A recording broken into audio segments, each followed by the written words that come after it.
नमस्कार, मैं हूं संजय शर्मा। आप देख रहे हैं 4 PM न्यूज नेटवर्क।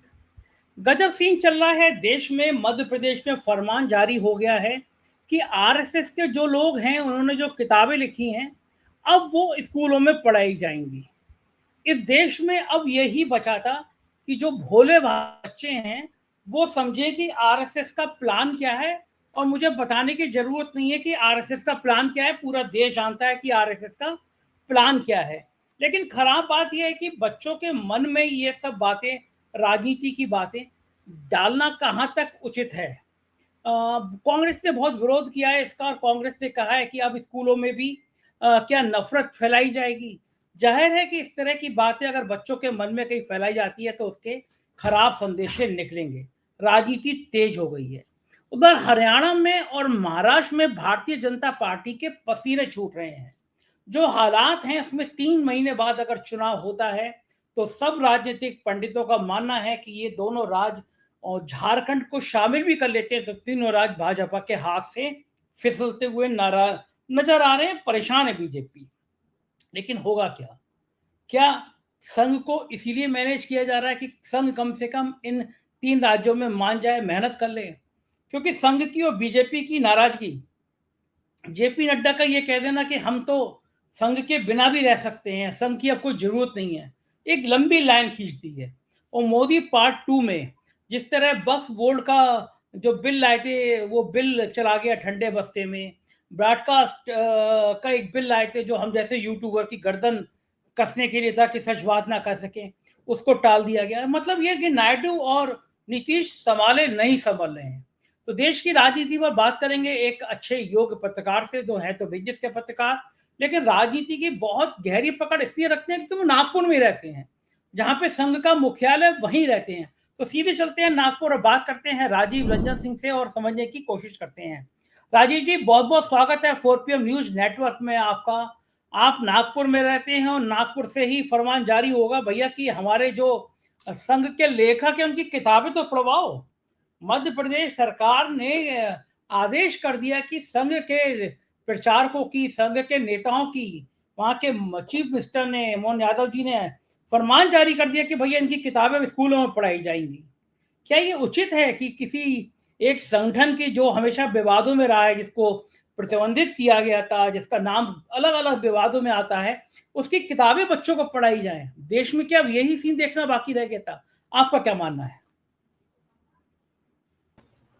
नमस्कार संजय जी, बहुत अच्छा सवाल है आपका। देखिए, इसमें दो तीन चीजें हमें सोचने वाली जो है, जो सोचना चाहिए। तो पहला ये है कि चाहें या ना चाहें, संघ की विचारधारा जो है इस देश में मशरूम की तरह फैली है पिछले 10 साल में, जब से मोदी सरकार आई है। पूरी तरीके से धन बल और जो कॉरपोरेट्स का सपोर्ट मिला है इस विचारधारा को बढ़ाने में। और आपने उसका एक जीता जागता एग्जाम्पल आपने देखा कि मुकेश अंबानी जी के घर की शादी में खुद सर संचालक गए थे, और ना केवल वो गए थे बल्कि उच्च पदस्थ जितने भी संघ के लोग थे, सभी लोग एंटीला में आपको नजर आए शादी के पहले। तो ये पहले तो कभी ऐसा हुआ नहीं कि भाई कोई कॉरपोरेट घराने की शादी में या उत्सव में आपको इस तरीके से सार्वजनिक तौर पे आपको नजर आए संघ के पदाधिकारी, वो भी सरसंघचालक। मतलब कोई नीचे का आदमी नजर आए तो समझ में आता है, पर अच्छा, एक मिनट एक सरसंघचालक। मिनट एक मिनट एक मिनट राजीव, रखूंगा। शादी की बात से मुझे याद आया कि वो जो रेहाना, एक मशहूर सिंगर, जिसमें उसने किसान आंदोलन में किसानों के हक में बात करी, तो ये भक्तों की टोली उसे खालिस्तानी, उसे आतंकवादी, उसे जाने किन किन अपशब्दों से नवाजती थी, लाइन लगा दी थी। अंबानी ने उसी रिहाना को अपने यहाँ शादी में बुलाया और मोदी को भी बुलाया। यानी भक्त जिसको गाली दे रहे थे, जो रिहाना कोस रही थी, वो आके परफॉर्म कर रही है मोदी जी वो शादी में। तो मुझे याद आया तो मैंने आपकी बात को बीच में रोका। बिल्कुल सही कह रहे हैं, संघ चालक थे वहां पे। जी, आप ये कंटिन्यू। ये ना केवल नागपुर में बल्कि भारत में जहां भी संघ के जो भी मेरे सोर्सेज हैं जिनसे ही बात किया, वो भी बड़े आश्चर्य में थे कि मतलब ये पहली बार देखा जा रहा है कि इतने बड़े कॉरपोरेट हाउसेस के, मतलब पहले कभी आप नहीं देखोगे कि संघ और कॉरपोरेट हाउस के बीच में इस तरीके से आपको नजदीकियां नजर आएंगी। तो ये मैं क्यों एक आपको उदाहरण दे रहा हूं। उदाहरण इसलिए दे रहा हूं क्योंकि ये समझिए कि संघ का अब धीरे धीरे जो चरित्र है उसको पूरी तरीके से परिवर्तित करने की कोशिश की जा रही है। अब संघ जो है वो एक कट्टर हिंदूवादी संगठन जो हिंदुत्व और मनुवादी की विचारधारा की बात करता हो, ये इससे वो अपने आप को इमेज से बाहर लाना चाह रहे हैं, ठीक है। और एक सॉफ्ट, क्योंकि आपका एक्सेप्टेंस कैसे होगा, आपका एक्सेप्टेंस तब तक नहीं होगा जब तक कि आप कट्टरता को छोड़ के एक सॉफ्ट एक जामा ना पहनो। तो अब सॉफ्ट जामा पहनने की कोशिश की जा रही है और स्कूल में बच्चों को, कॉलेजेस में बच्चों को ये सब पढ़ाना बताना, ये उस दिशा में पहला कदम है, उस दिशा में पहला कदम है। इन्होंने उसके पहले क्या कदम उठाए, इन्होंने उसके पहले जितने विश्वविद्यालय वहां पे अपने लोगों को बैठा दिया। आज आप देखिए संघ के, मतलब आप माने चाहे नहीं माने, इन चीजों के कोई सबूत नहीं होते, ठीक है, परंतु आप ये देखिए कि जितने भी भारत के बड़े बड़े विश्वविद्यालय हैं, उन विश्वविद्यालयों के जो वाइस चांसलर हैं या जो एजुकेशन डिपार्टमेंट, जो भाजपा की जहां पे सरकार है, वहां पे जो एजुकेशन डिपार्टमेंट के जो कर्ता धर्ता लोग हैं, सेकेंडरी और हायर सेकेंडरी या प्राइमरी स्कूल के, वो सब जगहों पे संघ से किसी ना किसी तरीके से आप समझिए जुड़े हुए लोग आपको नजर आएंगे।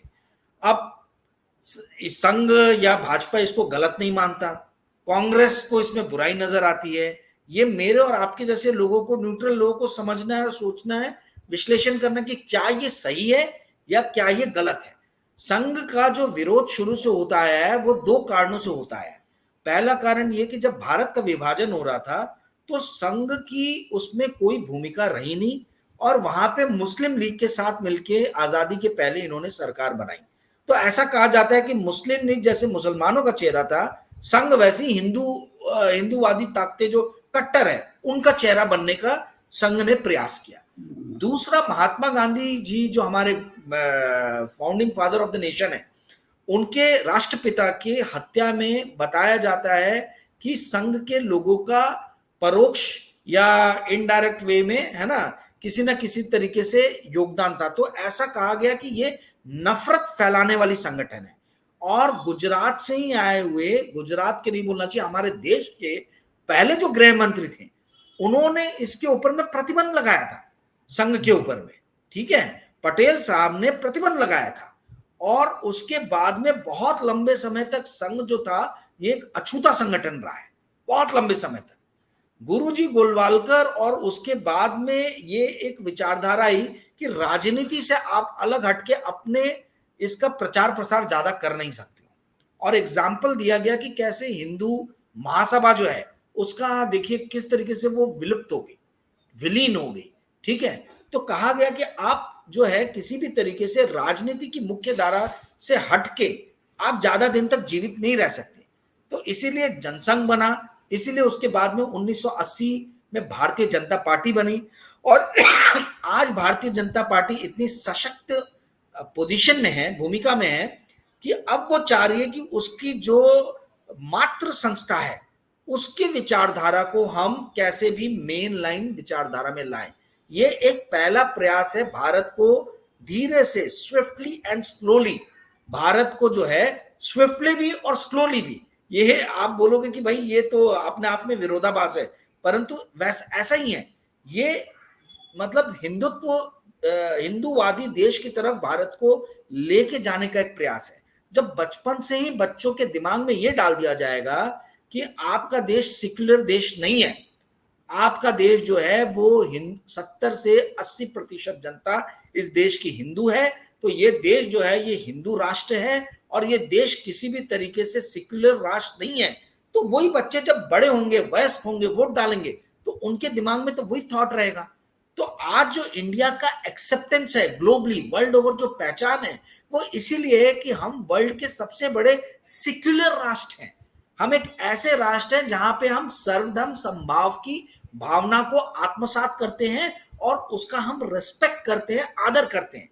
उस भावना को यदि आप साइडलाइन करोगे, उस भावना को यदि आप दरकिनार करोगे, हाशिए पे लेके जाओगे, तो वो, मुझे ऐसा लगता है, मेरा ये मानना है कि ये राष्ट्र के लिए, राष्ट्र की प्रगति के लिए, लंबे समय के लिए ये अच्छा नहीं है। आप मुझे एक कोई देश बता दीजिए जो धर्म को कट्टरता से मानता हो और उसके बावजूद भी उस देश में शांति हो और विकास हो। लोग इजराइल का नाम लेंगे, पर इजराइल देखिए कितना अशांत देश है, अशांति अशांति है वहां पे, विकास है पर अशांति है। कोई भी आपको राष्ट्र ऐसा नहीं मिलेगा जो जो सिक्युलरिज्म की भाव को, जो ये बोले कि दूसरे रिलीजन के लोग जो हैं अपने रिलीजन की प्रैक्टिसेस कर सकते हैं, उनको रेस्पेक्ट दिया जाएगा और उनको स्पेस दिया जाएगा कि आप अपने धर्म को फॉलो कीजिए। ऐसे राष्ट्र ही विकास के पथ पे आपको नजर आएंगे।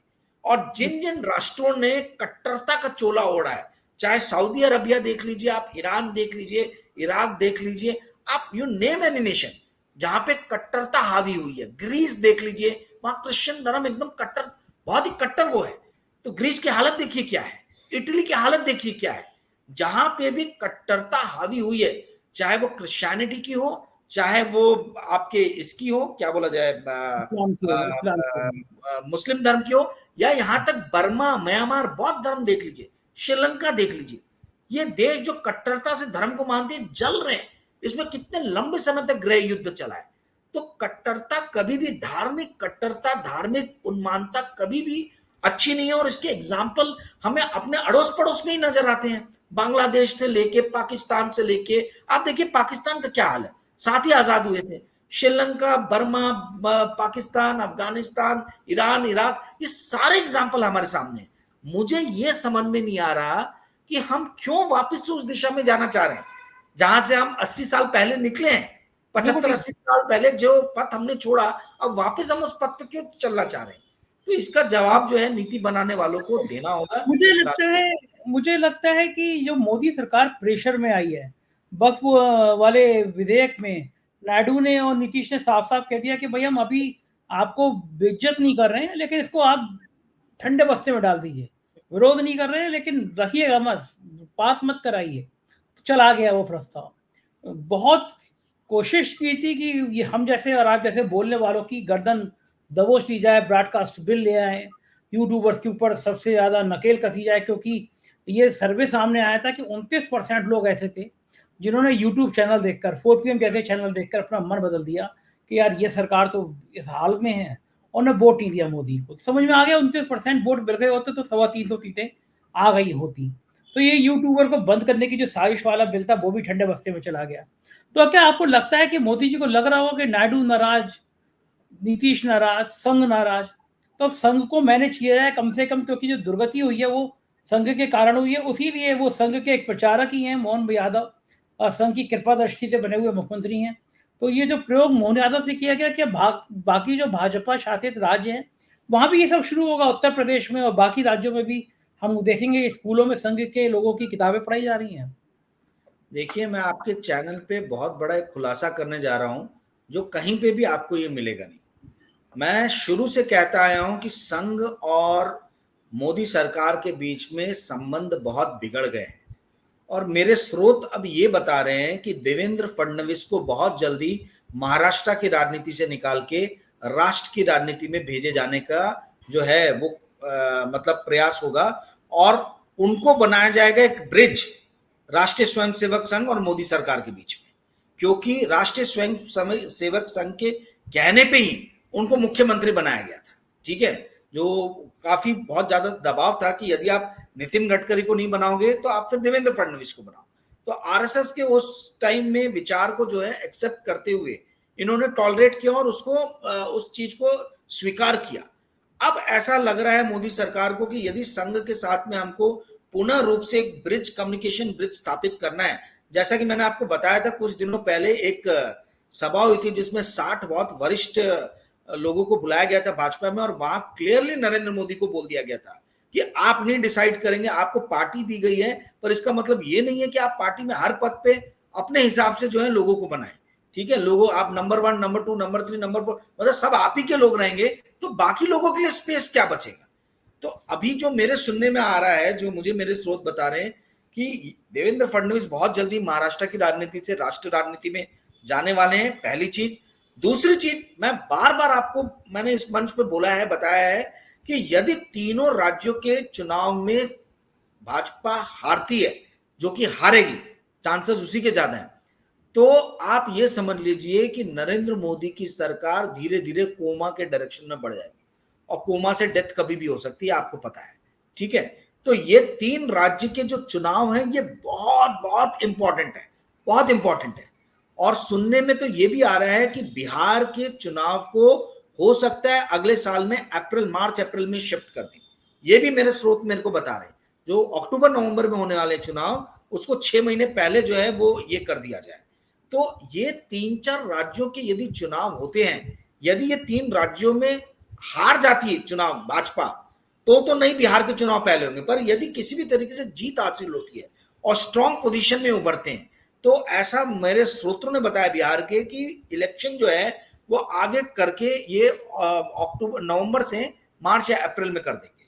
तो कहने का अर्थ ये है संजय जी कि ये बड़ा ही नाजुक समय है, और ये बहुत ही इंपॉर्टेंट, बहुत ही महत्वपूर्ण समय है भारतीय राजनीति के लिए। जो संघ की आप बात कर रहे हो कि जो संघ को क्यों इतना लल्लो चप्पो कर रहे हैं, उसका कारण ही है कि मोदी जी को समझ में आ रहा है कि जनता के बीच में उनकी स्वीकार्यता कम हो रही है। उनको जो लोग पहले जो माना करते थे उसमें बहुत बड़े लेवल पे कटौती हुई है, बहुत बड़े लेवल पे गिरावट हुई है। और यही गिरावट का आप एग्जाम्पल देखेंगे इस साल के बजट में।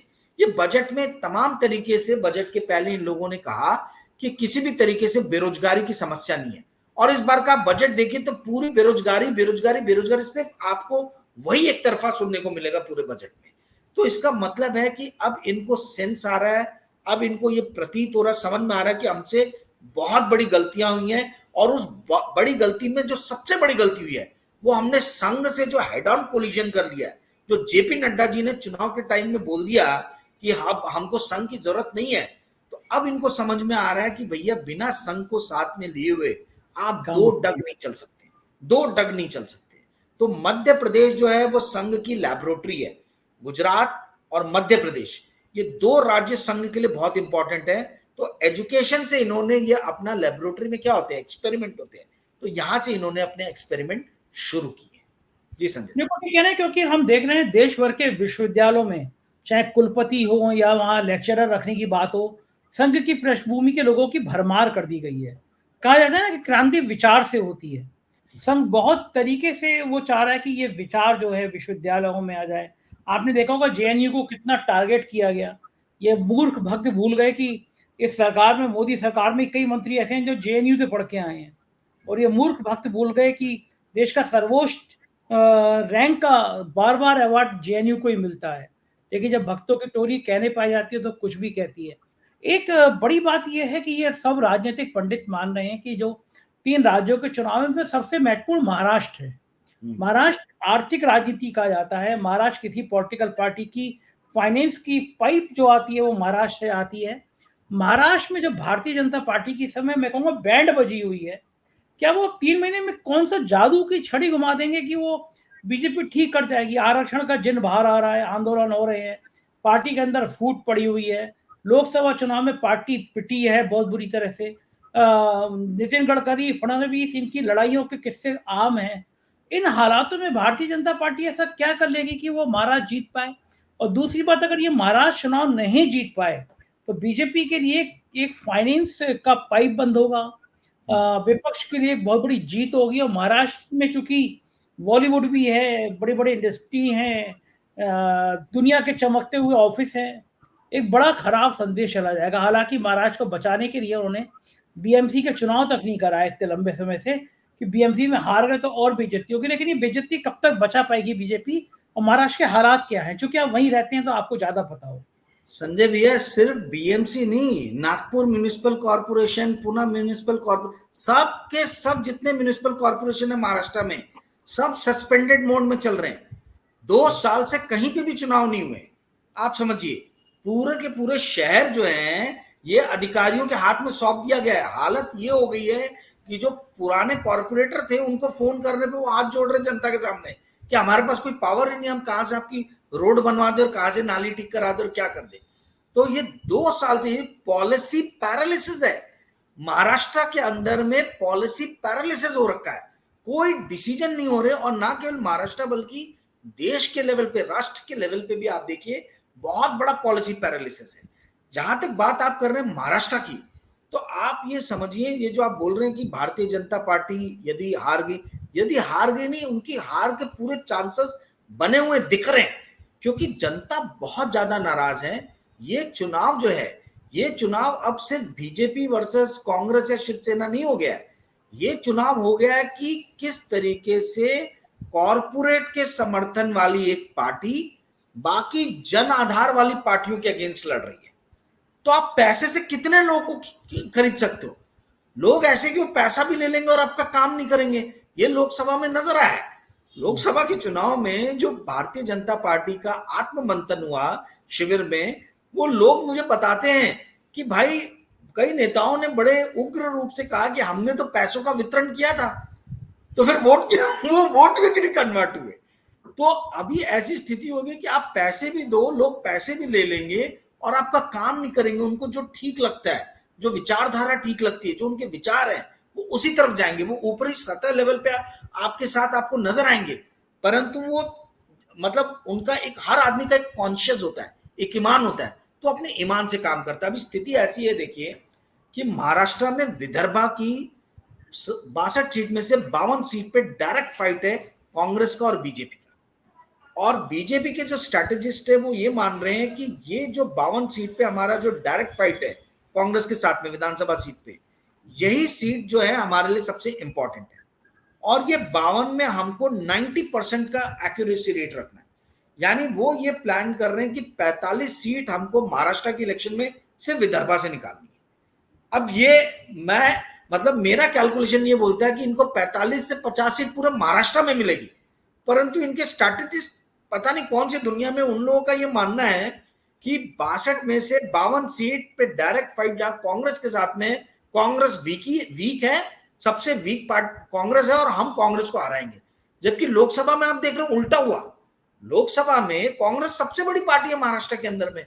तो ये अश्वनी वैष्णव और भूपेंद्र यादव और ये जो स्ट्रैटेजिस्ट लोग को इन्होंने बैठा दिया और बना दिया है, और ये जो पत्रकारों से बात कर रहे थे उनकी बातें जो मुझे पता चल रही है, मुझे हंसी आ रही है उन बातों पे।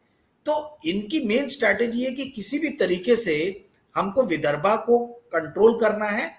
और जो अभी चीफ मिनिस्टर है शिंदे साहब, वो बॉम्बे और उसके आसपास का जो रीजन है, वहां बॉम्बे में भी 60 विधानसभा की सीट है, तो उनको कहा गया कि वहां शिवसेना को आपको 1-on-1 फाइट देना है और किसी भी तरीके से 30 मिनिमम सीट निकालना है।